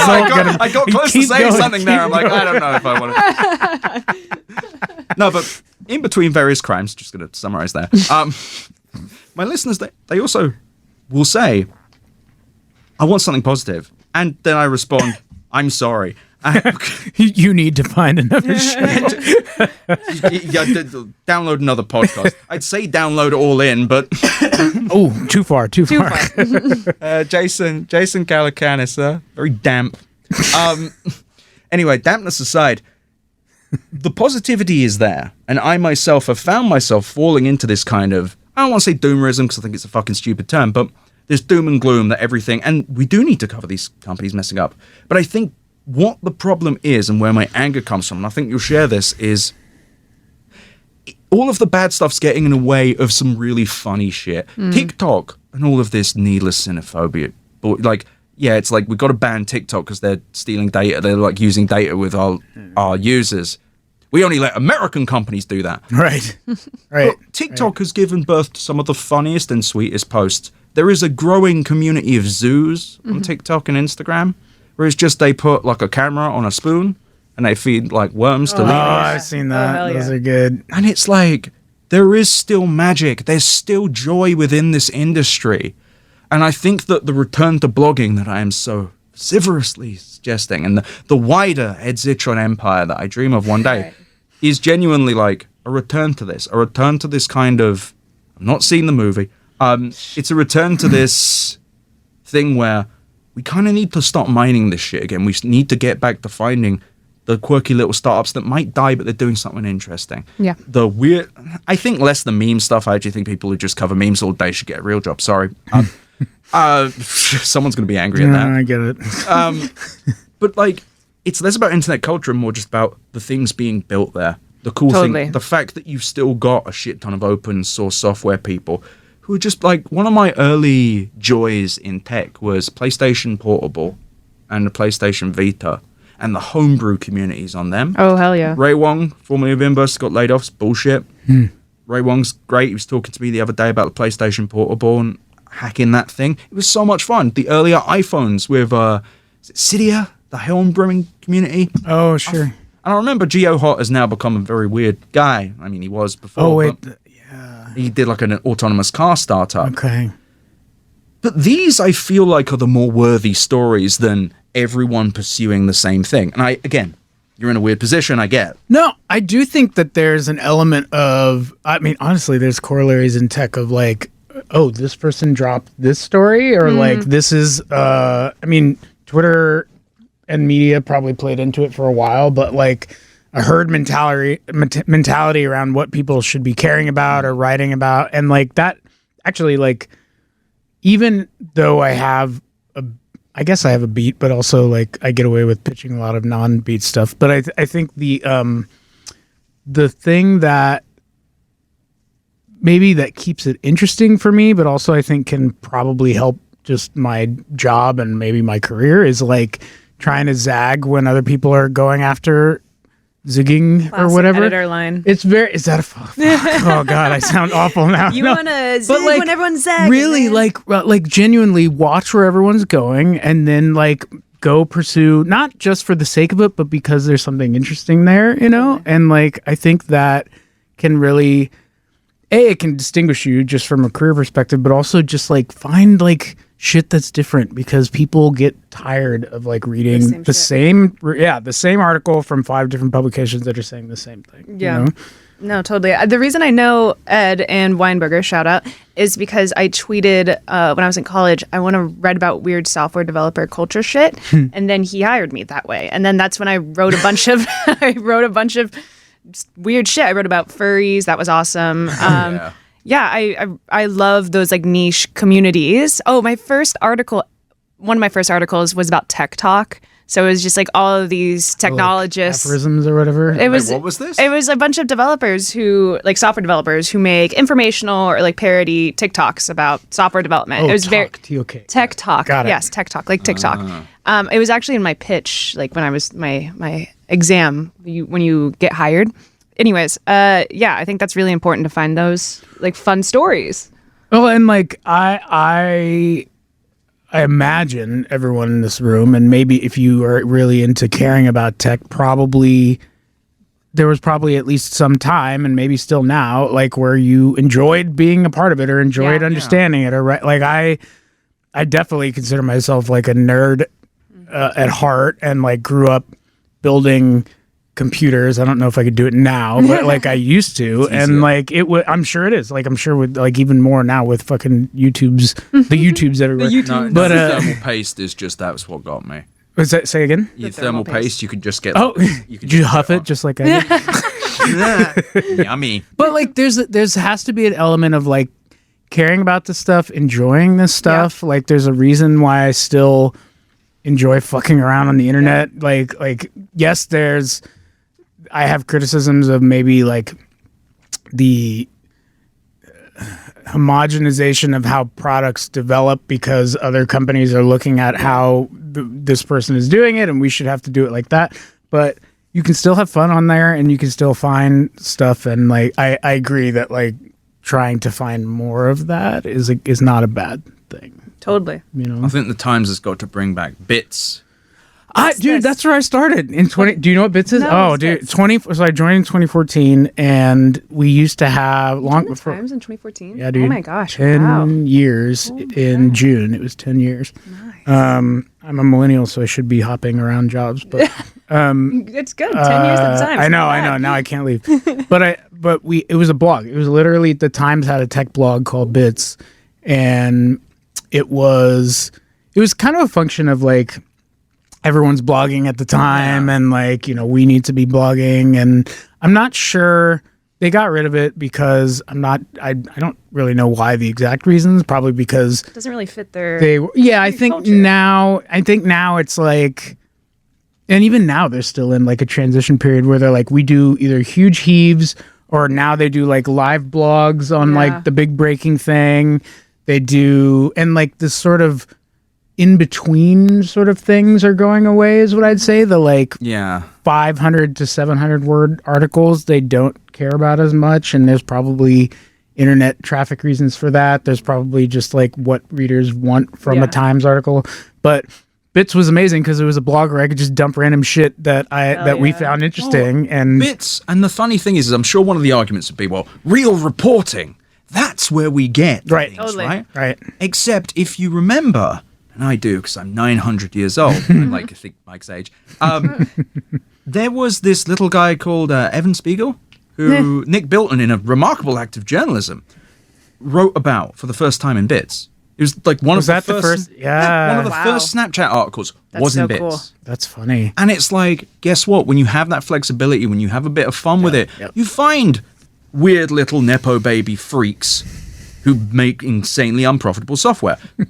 Being an asshole here, obviously, but that is an example, I think, where The Verge can do well. The Verge has also had one of my favorite articles of all time, which is the one about the internet cables. Oh my gosh, yes. That was before I started. That was so good. Didn't get back to me when I emailed. It's very, very hurtful, very unfair. Who wrote that? I actually forget his name, and I will now look it up while I'm talking. But stories like that, but that one's slightly different because that was a heavily reported piece. That one was so good, yeah. But it was good because it was different. It's a bit weird. Yeah. I want, and I hope someone does, a story about an airport, like a regional airport that got shut down by CrowdStrike. Oh yeah, Like something like that. free story idea right there. Free story. That is idea. actually Come get pretty it. good. That is pretty good. Go for it, please. Because it's like, that is what, the big failure, I think, of the tech media, the biggest, is assuming that tech is not, and Taylor Lorenz made this point as well, that tech is not real life. That it's not a human problem. Yeah, that it's just a thing that happens. The internet is over here, and the real people are over here. Yeah, for sure. When it's not been that for like 15 years. And it's just, stories like this, I think, like the free story idea I'm giving away, because I do not have the time. But like a regional airport that got fucked up because of a Windows update, that is the real... And go talk to the humans. Yeah. Exactly. And also, this is the practical implications of this. We talk about ChatGPT or what have you. But like when you get down to it, what does this actually do for real people? What's the actual fucking thing happening? Yeah. And I want bits back. I think this is good. Like, Tell my boss. Bring bits back. hey, man. who's your boss? I'll email them now. Actually, don't talk to my boss. Please God. Dear Mr. Times, That's I right. have been I work so for Mr. New York disappointed Times. That's it. with your news prepper. Fuck shit. No, it's frustrating as well. And the joy of this show is that I get to do a bit of that, but even then I don't get to go, like, I don't have the time. If they paid me like $3 million a year, which is what I demand, yeah, sure. No, but if I had more time, it would be like sending people out to do that. It could happen here, which is a sister show of Better Offline. I guess we're a sister show of it. They do great work because they go out and find these weird fucking stories. And I want more of that about tech. I want more of the weird shit because we already know how bad Google is. And I'm going to keep doing it. Sorry, everyone. But it feels like everyone being tired is the problem. And also not talking about any specific outlet, but gearing coverage towards conferences Oh, sure. has become the other problem where it's like, well, if we do this, we'll get the guy to speak on stage and say the same thing he said in the press release, and then we will get the money. The writers will not get the money because that's not how this works, but they will do the labor. And perhaps I'm saying that the people who run these publications haven't written a fucking word of meaning in maybe 10 or 15 years, or maybe their entire lives. And perhaps these publications need to be run by people who actually fucking write stuff instead of these goddamn management consultants who don't know what the fuck they're doing. But that's just one thought I had. Well, I feel like it's funny because there's like models that there's the thing about media now that I feel like is being hollowed out is like either there's the big players who have a very specific model of like, okay, these are our reporters, these are our opinion people, reporters go out and do this. There's a lot of overhead in that because reporting is expensive and you're not going to produce for weeks or a week or whatever. And then you have the 1 or 2 person shops or whatever on Substack or something that can riff, but like you either you need to produce like regularly to live, you know, and you don't have the bandwidth to like fly to Wyoming and talk to, you know, the airport that got fucked, or just like, or it's not your thing and like you do a different sort of thing. And I'm like, it would be ideally, and I think the Times even did a push for this where they were doing like a newsletter when everyone in media was doing like a newsletter thing. Yep. So funny. The idea is like, all right, now we can sort of, everyone gets subscribed to a newsletter, can riff or whatever. I don't know where we like net out there, you know, like I just don't know. It was like a classic manager who doesn't write thing. It's just like, why is this newsletter big? It's because it's a newsletter. Right. I'm like, damn, that's so smart. Let's pay $1 million in salaries to people to do the same thing they're already doing, which we were already emailing people. I can get $1 million to send emails? No, it was just Okay. the aggregate spend there. Okay. Rats. But, and I think the problem is that I go back to my point I just clunkily made, which is like, the people at the top are not fucking writing. Like Nilay Patel, whatever That's problems it. This is what I was going to say is that when I came to The Verge, as you're going to say, like I did not expect, he is like really in the newsroom and he is writing all the time. Like we have this little thing that says like someone published an article, this many articles have been published today, and he is always on there publishing stuff, which I've never had that at a newsroom, which is crazy. Good for him. I know. problem. He's a unit. He is. And I have my problems with him. And one day we'll hash it out. But otherwise, He's got to come on. I know. I would love that. yet to email me back either. I don't know why. It could be the things I say. But in all seriousness, Nilay The Verge is actually a great example of, the top person should be writing all the time. Because Yeah. if you're not writing, how the hell do you know what writing is? You don't even know what good writing is. You don't even know you can't even have the same struggles as a reporter. And when a reporter, I don't know, could be talking about anyone, says something very rude in your publication, you fire them the next day for pissing off tech bros, could be talking about anyone. You're not building solidarity, and you're definitely not supporting actual reporting. Yeah, The Verge and Vox are fire at this. Sorry to say Gen Z terms, but they're really, really good. Fire. They're bussing. I knew at the moment it came out of my mouth, I was like, oh God. Don't worry. When I say it, it sounds worse. No cap. The Verge is on fire. But I think like that's why I came, is because they let you write weird shit. They give their weird writers like all the bandwidth to do whatever they want. And Nilay is in the trenches with you writing. He actually was the one who pointed me towards the Google glue story. He was like, this is fucking crazy. And it was like my first week. And he's just got What is a glue story? I'm sorry. oh, when I'm really Google's, bad at reading the news. That's fair enough. Stay out of it. We don't, it's too much. You just write it.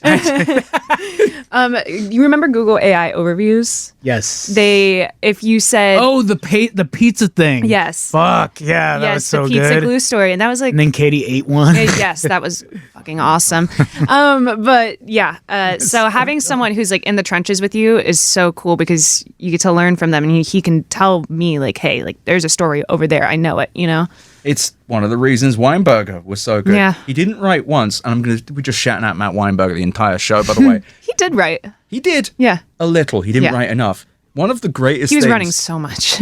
which is a great tech story, but also a classic Weinberger story, is he did a review of the latest Madden at the time. Yep. Without understanding the rules of football. So the Nice. whole thing is just him being like, okay, why is this? Very funny. But honestly, I actually think that kind of stuff's extremely No, it's good. instructive. It's good. I would good. love to like get like a line cook chat GPT and just record what their thoughts, like someone just disconnected for whose regular job is a real job, Yeah. which actually like sucks and like involves them having to deal with people, like not like That's a a pretty podcast. good idea, actually. But again, 3 ideas, the whole show. I would love like we're currently in a big studio, and I would love like a tech radio show, and I could live in here. It'd be very damp. But Keyword damp. In felons. no cap. But it's, and also Sorry, I'm just gonna keep just railing in Getting front. as an aside, by the way, the internet cable story is Josh Deziza. Dzieza. I will put that in the notes as well. Got it. Incredible story. Yeah. And also scary that the internet is run by a bunch of cables. Could break. But it's. cool. I feel like what we're discussing here, though, is the same thing of. We're discussing how people actually interact with tech, and I feel like too much writing is about how they think people interact with tech. Like we're writing for tech enthusiasts. Yeah. Totally. Rather than how people experience the world. One thing I've been thinking about, and I don't know how to fucking do this podcast, is, and by the way, the listener who keeps bugging me about this, I'm singling you out without naming you. What crime do they commit? Yeah. I was actually just thinking of one, but I keep thinking Arsonists. There you go. the guy currently writing. No. No. It's a fair thing. They say I'm not critical enough of Apple. But the one story I want to do, and I think this is one that everyone needs to be honest, have you used the App Store recently? It's extremely bad. Is it? It is so bad, it's so very bad. The apps that chart in some sections are just flat out dog shit, Crap. ad-filled nonsense. The discovery on there is nakedly corrupt. The people in the App Store editorial, fuck you if you're listening. Okay, not really. But No cap. no cap. Seriously, the App Store editorial people is so nakedly corrupt right now. And I don't mean fuck you. Please don't punish any podcast other than mine. Punish me. But then they just feed the richest people. They're featuring popular things. They feature popular apps. Like, why do I need to feature Facebook? I'm actually going to load this shit up right now. I'm going to find out. See what's I on hope there. I'm not wrong. I'm going to look like a real tosspot. Okay, the top thing on here is Tour Monopoly Go's Amazing Destinations. Monopoly Go makes billions of dollars. Why is that what Apple is surfacing? That's weird. That's like a featured thing and not like a charting thing? It is the first thing when you open the App Store. Yeah, interesting. Next, Amazon Music. Top apps right now. TikTok, Max, Disney+, Snapchat, Who uses ChatGPT, Amazon Tinder, Music? Next Is one, that a thing? Tokaboka I went to one World. of their South by Southwest parties and saw group love there.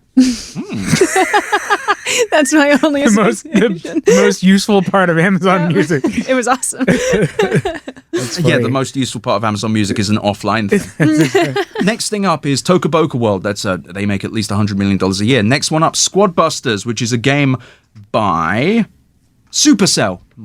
I remember hundreds them. of millions of dollars. Yeah. Every single thing on here is just making the rich richer. The next is Bluey, which is literally worth billions.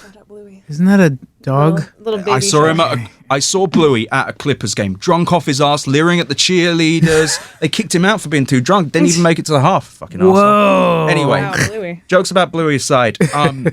That's a was a real joke. problem. I would've That is a real algorithmic problem that everyone is facing, but everyone's kind of in the tech media for good reason. Focused on their open AI, focused on AI. It needs to be this. When the real problems are sitting in front of us. And those are the ones that people actually are affected by. The fact Supercell is rich because Apple is helping them get rich, because Apple wants the 30%. Why not send that traffic to someone else? Send it to small developers. It's too much like hard work.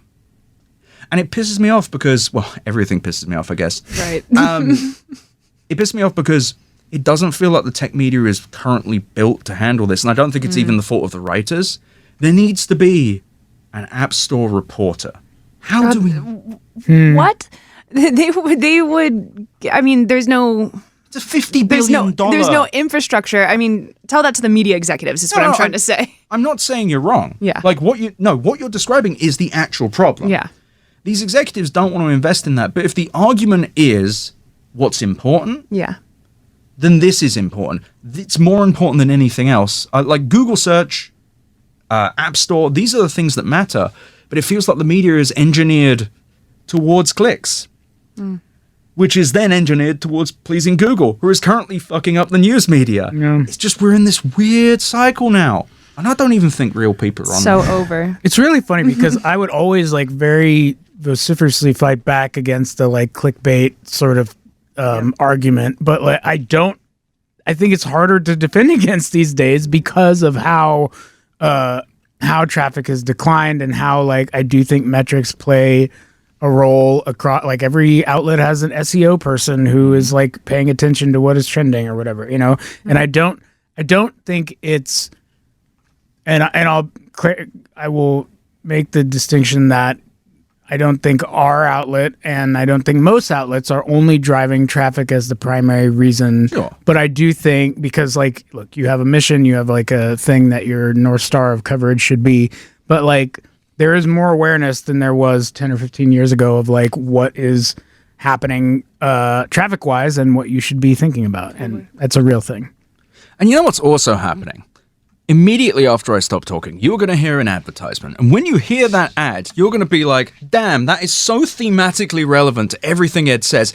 That wasn't embarrassing to Ed. Ed didn't feel really annoyed. Ed didn't make a specific rule on his Reddit so that people don't talk about it. That ad was so well placed. And I, a new customer of this perfect company, will love it. So please enjoy this extremely relevant ad.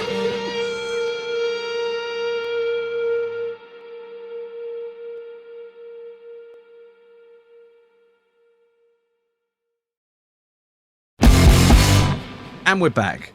So the whole traffic thing's funny because clickbait is part of it. And actually I think BI's done really well with keeping clickbait going, but actually doing good shit. Hayden Atopoulos, she's actually found the middle ground, which is like straight up like clickbait, but the inside's so good. But you like it, right? Yeah, like Kafka actually has riffed on this before as like the idea of like you made that headline for people to only click, like you want people to be interested in your story. Like there is an art to it, right? It's not all 1,000 words in a couple words. You Yeah. got to figure that out. Totally. Yeah, and it's funny as well because I actually think that the tech media really needs to realize that other than chasing clicks, it's like tech stories get a shit ton of traffic. That alone should be a sign that there's magic to be found here, and it's not from doing the same thing. And it's from... I think that there is a way of dressing up like software communities in a more interesting way. That's what I did for almost 2 years. That was my job, was talking about software developer communities, and it was rad. Yeah, I don't know. I think The Verge is actually the first time I've worked at a publication where there are no like KPIs or like traffic goals or subs goals. No one bothers me about that. So it's sick. Yeah, because a lot of people experience that, and people get yelled about that. Like you could get fired over not reaching traffic. So I don't have to worry about that, which is great, and I think that's really healthy for writers. I wish more writers had that experience, but unfortunately, like we're where we're at. Thing now, Does the Times have stuff like that? No. I mean, like, I think it's like general vibes, right? Like, if I fucking didn't put anything out in a month and like whatever, then I might get a phone call. But like, is he okay? As far as I could tell, or at least I don't get called about it. But I've never seen From like Mr. Times. Yeah, exactly. They don't call me up. But George Times. Yeah, it's George Times. My father. I do think that I do think there's more attention paid to like metrics now, but like, and I'm just thinking back on like my super earliest days of writing, and Did they have screens back then where they showed like ranking, author ranking? that was like Gawker. Yeah, okay. No, they had like I heard that when I first started journalism. I was like, what the fuck? Yeah, but pterodactyl that used to do the typing for you and turn to you and go, "It's a living." Mike is the same age as me. That's exactly. Sorry. I know. I get to be the resident old guy, but like it now. Even then, I was still having to churn out more, but now it's just gotten like 10 times worse. I imagine. Totally. Like all the folks who I won't like mention outlets, but like I just have colleagues or friends who work at different places and you have to do this many a week, or like this is your quota. And like, and even when I was starting out, it was like I had to do at least one a day, which I could do when I was like 24 or whatever, however old. And now I'm 39 and I can't even think about doing that, so like it's just a very I don't know, it's super depressing. I'm trying not to complain about it too much. No, but I was in the trenches when I was in college, so I was doing all my college classes, and then I was also writing for BI, and they have famously and well publicized very stringent goals about what you're supposed to reach, and I was in the trenches, but at least I was writing stuff that was really fun, and also it was my first job in journalism, so I thought that was the norm. Get them all through. But I think like speaking to why isn't the tech media getting stuff right? They have really, really, really, really rich and powerful people who own their company, and then trickles all the way down to people breathing down your neck, and you're like, have you written 10 stories this week? The Messenger is a great example of this. The poor Messenger. God, I forgot all about that fucking company. I forgot until just now. Hey, burning hell, Finkelstein, you're not dead yet. Which is not an actionable threat. But the Messenger was a great example, I think, of a problem that faces the tech media, which is, again, the people making the publications aren't really the ones touching them. Finkelstein, formerly of The Hill, made $100 million off selling The Hill to, I assume, a private equity firm. I did say it in a previous episode. I forget everything I say the moment I say it. And it's frustrating, but also, at some point, I think that the tech media could look more like a bunch of 404 medias. I wish. I think it's going that way because, look, the biggest fallacy of all of these tech pubs is, you can't do them profitable without a bunch of traffic. Fuck you. You can make them super profitable if you don't have 50 people. If you have focused people. I agree with that. My grander dream is to turn a newsletter into a thing where I just have a bunch of stringers, freelancers. Free idea for anyone to copy. You just have to be able to write 3,000 words in an hour, bitch. But it's but nevertheless, I think that is where it's going, because 404 has done probably the best internet culture reporting. I love them so much. It's so cool to get to see them succeed in the way that they have and just completely smash it and deliver the best fucking reporting. Like Sam Lee Cole, Kobler, they're all fucking brilliant, and they're brilliant because they're all internet weirdos. Yes. I mean that affectionately. Yes. Well, the Motherboard DNA. Yeah, exactly. So like Sarah, Derek, they all used to work at Motherboard, and that was like, Motherboard was one of the real good weird internet sites before Vice killed it. But Corey Hike. Yeah, all those people at the top were stupid. I wanted to be them so bad. They're great. Me too. Super great. No, seriously, like one of my heroes, Edward Ongweso Jr. Oh, Ed. Yeah, legend. He's a good guy. I wish he wrote more. I love his work. Is but he also editing another. I don't know. He's a Logic, I believe now. Okay.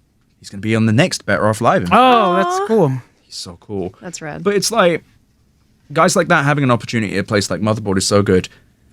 I want to see like more of these clustered publications because if you really look at the old school TechCrunch, and I know people have fairly very negative views about Michael Arrington. I'm not talking about him as a person because all of that sucks. However, the original days of TechCrunch resemble 404 Media so much more than they do TechCrunch today.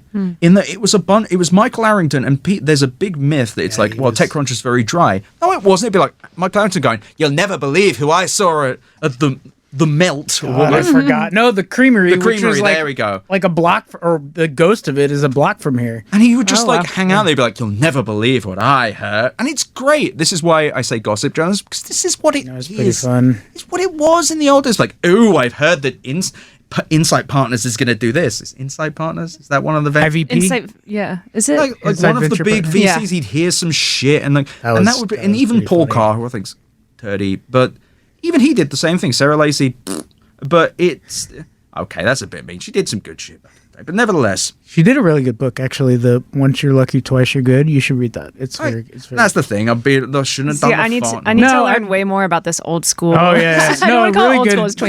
2010. I mean, we've fought a lot over the years, but she some of her reporting is really good. But also, this is what my longer term vision, I'm just saying it on the pod, is I want to rebuild solidarity within the tech media. Yeah, Partly yeah, because yeah. it's a very lonely industry. Everyone's very much an island. Even The Verge, which I love. Yeah. The Verge podcast is the Verge people talking to the Verge people Oh, about 100%. Verge stuff. Every 404, same deal. I love 404, but the same deal. And I feel like everyone's balkanized a bit. I agree with But that. also, it will allow for delicious beefs and gossip. And I think that people love that. I think people like it's like, "Oh, you'll never believe." Oh, they're angry at each other again. People love this shit. It's low stakes drama. "Oh, you got the scoop on Grumbus? I had the scoop on Grumbus. You aggregated my Grumbus. I just had this conversation today, actually. You got the Grumbus kidding. story? The Grumbus. Grumbus I do think that it's like journalists can be often very catty and insecure. And that was like the biggest culture shock getting into this. I was like, fuck, no, like people this are gonna is be like, dicks to this you. is like throwing elbows. I feel like I got like literally elbowed in the teeth so many times by people. I'm like, fuck, God. But it isn't. Yes, sorry, you were gonna say. not at all. I was more aggro, I think, when I was younger, You have and to I be. get it. Like, I think I'm also like, because I work at the Times, there's a whole weirdness around that, and like people often with good reason in the past, like we didn't used to like not link a lot. Now I think we're way. I will yelled at the defend it. Times We're about that. way- Yeah, I mean, I get it all the time, but I think I was trained probably because I came up in blogging to like link and like Yeah. credit, and I think our desk is very good about it now. But like everyone is just like, I describe this a lot. Like I feel like journalism today is a lot of like very insecure overachievers, and everyone's kind of like looking over their Big time. shoulders and trying to compete and trying to like make their mark or whatever. And I think getting your like, I have a fucking ego, but trying to get We all your do. ego That's out why of we're it. here. Yeah, exactly. Not me. trying Oh, trying God. to tamp that down as much and just like Yeah, get right on that. keep it. And also like people, one thing I've tried to do, even though it's hard, is like people like really remember when you pay them compliments on a story. Oh, you know? totally. Like just doing a nice And that's- post saying like, that was a great story, blah, blah, Genuinely. blah. I think it's a nice thing. That's something I do a lot on this show because I'm a Yeah. hater, sure. Like I really am. Like I'm a. And it's easy to like shit on someone's stuff and then they'll remember that, right? But Like I also- remember if someone Yeah. insults my stuff. You can't do one. You have to do like okay. You can do just being nice. I realize that is an option that I will not be taking it. It's But nice also- down here on the low road. Well, you think I've gone lower? I will. But there is a degree here of like, of course, I'm like, I will criticize. Jesus, fuck that word up. But there's so much good there, and I think that. Like 404, the reason I bring them up so much is they're the fucking, like, they are like I the love model. sharing their work, yeah. And like Defecto, which I realize is outside of tech, David Roth, one of the most... Oh, he's great. People like Ray Rato, like, you've got really, like, specialized reporters, and that's sports, I realize, but that model of, hey, defined voices that people really love, that love for who they are. Yeah. Drew McGarry covering shit. People aren't going there just to hear about sports. They're going because Drew has a thought. Yeah. Same with David. And I think that model in tech is something The Verge has done a good job on. I think they can go further. but it's something that was in bits. It was something Bring that back bits. Farhad Manjoo did. I think that the Times is this is my personal view. I think that like they can be ambivalent on personalities. Like in one way, like it serves them a lot to have columnists who like people will go for, this is a different generation, but like David Brooks or Tom Friedman are these folks who have been coming there and drive a lot of traffic or talk to the president and like are important in some capacity. But at the same time, I think Times folks or Times people at the top are always like the brand is first, brand, right? It's yeah. a New York Times. It's not Totally.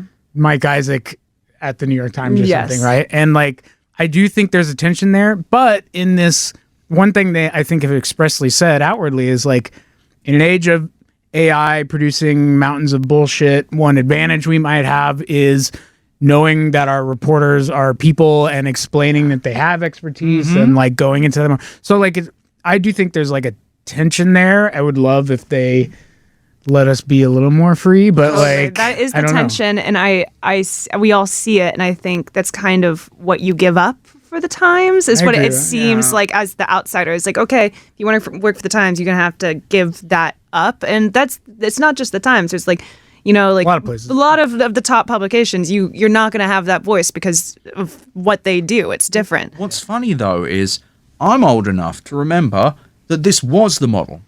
David Pogue at the New York Times, Eric Benderoff, I think it was, at the Tribune, Hiawatha Bray, I think, at the Boston Globe. You had tech columnists, and they were insane. You still got, like, Jim Rossman, I think, at Dallas Morning News, mixing it up with someone. Nevertheless, you have a few, but regional tech columnists used to get paid insane money. There was I've heard. There was a rumor that, like, I think CNET tried to pay Nick Bilton $1 million. I remember that is whole so cool. cycle. I don't even remember Honestly, how much like, it was. that- I've heard the Felix Salmon stories. boy. This is like passed down from older journalists to me through generations. These stories. the Fusion days. Oh, that was great. Wait, what was this? We need to tell the Oh my audience. god. Well, do you remember the Fusion? Do you remember Fusion? Does that ring a bell? I remember like the logo. Well, I mean, you shouldn't because it was literally like a production of Telemundo Nice. that wanted to do a tech company. Palmy Olsen or shit, who else? There was a bunch of Cash Hill Yeah, it was Cash worked Hill, there. sorry. Kevin Roos worked there, and what they did was, and they hired Felix. Oh, Electra's Magical. So what they did though was like come in and throw like obscene money at everyone. I fucking rue the day that I didn't try to get a job there because my salary would be like 4x what it is. Oh, yeah. Nice. It's But, like going to work in Dubai. Right. But I think the rumor was, I'm not going to say exactly what it was, but just there were rumors on how much people were getting paid. Yeah. And we all should have done that grift. And the company went out of business like 2 years later. Or no, they got bought by Gizmodo, which then fucking went, I don't even know what. No, Gizmodo got bought by Telemundo. Media is not is this how fun media, anymore. the fucking human centipede of can. shit that is the media industry. And be again, I will have drinks every city I'm in. Everyone will get drunk together, and then everyone will be mad at each other, and then we'll have stuff like this. But I think it is partly also the remote work movement, and just I've only been a remote journalist, which is crazy. You never gone to an office? Sort That of, is crazy. But like I've never had a newsroom. Never. Oh, that's a bummer. Whenever I say that, people who were journalists before COVID are like, that sucks. I feel like also though That is a that's bummer. somewhat romanticized though because you're anti no, office, it's not right? even a remote work thing. It's just the newsroom at Future Publishing when I worked there. Eat shit, don't live in England anymore. Future Publishing, there was just a mood of depression in there because it was a depressing place to work, run by arsewipes. Sure. And but Yeah, also, yeah. then you go into the BBC one or the Bloomberg one, and you're like, okay, I fucking get it. Like, I would be. Oh yeah, the Bloomberg one Bloomberg. sounds awesome. But the BBC one, at least the old one, I haven't been into the new The one. big tower. Oh god, it yeah. had such energy to Beautiful. it. And I feel like that it'd be cool if a tech newsroom existed like that. It just Yeah. never will, just practically speaking. But also, I don't know if one. I guess All Things D kind of had one. I mean, we had like a. You had a weird. We were like weirdly remote hybrid. We had like a work space or something in Soma, but I think that like look, we are romanticizing it, but I do like, I and would I love to. fucking work from home literally all the time. but the thing that I miss about working at headquarters in New York was just like, you walk around, run into people, bullshit, I know, I and like want that. actually do sometimes come up with interesting things, or like share tips and whatever just because you saw someone. And like I do think there's value there. No, there is definitely. And I was going to say, Vox has a New York office. Business Insider does. Fortune does. I just have always lived in California my entire life, so I'm not moving to New York. Updating my priors. The long-term ed heads, those recently released from the psychiatric ward, for example. That's where we met. Those people, like, they may remember I was very pro-remote work, and I still am. Yeah. What I've never been is anti-office at all. Yeah. And there is, like, the reason I do these in-studio ones is because remote is fine. Yeah. But this is cool. This is energetic. We can Yeah. see each other. We can be focused. I agree. And I think that I do. It's the real dumb startup guy thing in my head. It's like, we should have a co-working space for the tech media. That's like a really good 2011 asked idea. Right. Well, I think the thing that gets lost from, like, again, I'm older than you, and like I came up in like where remote work was just not a thing. Totally. Like, not really. And like now I am very much a remote person a lot of the time, Yeah. but like I do at least appreciate the like time that I had in. Like, I think it means something very different when you're younger in your Yeah. career rather than you're older in your career. And I forget that, like, I was in the Times headquarters from 2014 to 2016, and that was rad. super valuable for me because, like, just the whole like fucking FaceTime with who you should know or whatever thing is real, you know? And I will, like, again, I'm like Mr. Remote Work, but my first job was at PC Zone magazine with Future, and as miserable as that place was, it was because of the management, not because of people like Will Porter and Steve Hogarty and people I work with who were there to tell me to stop playing World of Warcraft during work. And then I would say to them, no, I've done all my work. And then they would say, no, you haven't. And then I would say, yes, I have, go check. And then they would be really pissed off and tell me to stop playing anyway. Jokes aside, having Will redline my shit in person broke my spirit. Oh, that's awesome. But It would actually kill was me. really valuable because I then went and had coffee with Steve Hogarty, who then said, he's right, though. And that also hurt. But it was also the fact that I could go back to Will and actually have a conversation about what the fuck he meant. Yeah, And he yeah. did. He's a wonderful editor. He genuinely, like, and having that experience and then kind of like having the moment being like, oh, my spirit. But not having that on my own at home, separated from the world, Yeah. I actually think was quite valuable. It's just, I keep coming back to this solidarity thing. I think it's just... We have that solidarity. I think like But physical. Physical. I have adapted as a journalist just fine. I would have loved a newsroom. That would be great. Yeah. But I adapted. I went to tons of events. I've met tons of, and then I've also like reached out to like more established journalists a ton. I'm like, hey, can I get your advice on this all the time? And people my age. I think like that. I definitely have that. As harsh as it is, like especially in San Francisco, like. For instance, people on my beat, Rachel Metz at Bloomberg, I see her at events. We talk all the time. Like having those people who are more established who can be like, hey, like we still have that. I think, but younger journalists have to know to reach out for that, I guess. There needs to be, maybe it's more defined. I'm just trying to find like an excuse to throw a party, I think. Oh, I please. would go to your party. Yeah. The last time I if it saw was Mike open was bar. at a party. Actually, there is a thing in December. But let's wrap this up, though. So I've really enjoyed having you both here. Thank you so much. Mike, where can people find you?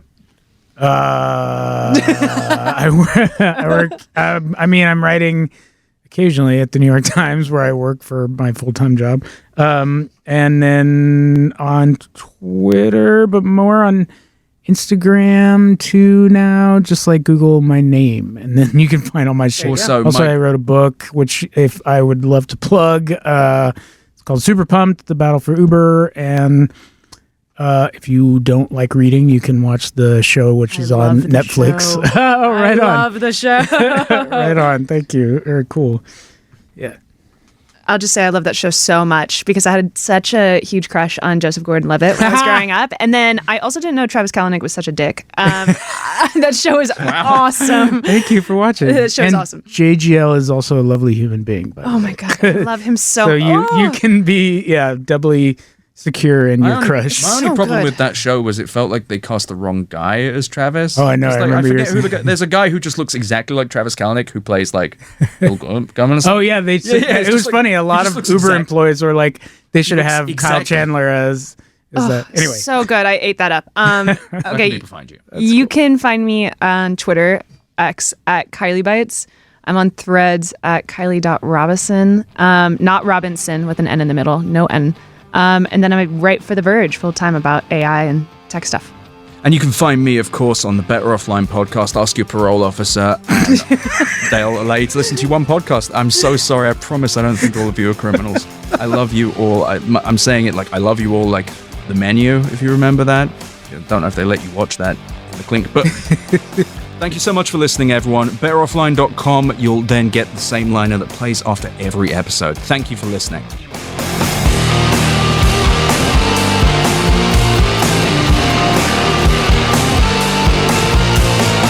Thank you for listening to Better Offline. The editor and composer of the Better Offline theme song is Matt Osowski. You can check out more of his music and audio projects at matosowski.com. MATTOSOWSKI.com. You can email me at easy@betteroffline.com or visit betteroffline.com to find more podcast links and, of course, my newsletter. I also really recommend you go to chat.wheresyouרד.at to visit the Discord and go to r/betteroffline to check out our Reddit. Thank you so much for listening. Better Offline is a production of Cool Zone Media. For more from Cool Zone Media, visit our website, coolzonemedia.com, or check us out on the iHeart Radio app, Apple Podcasts, or wherever you get your podcasts.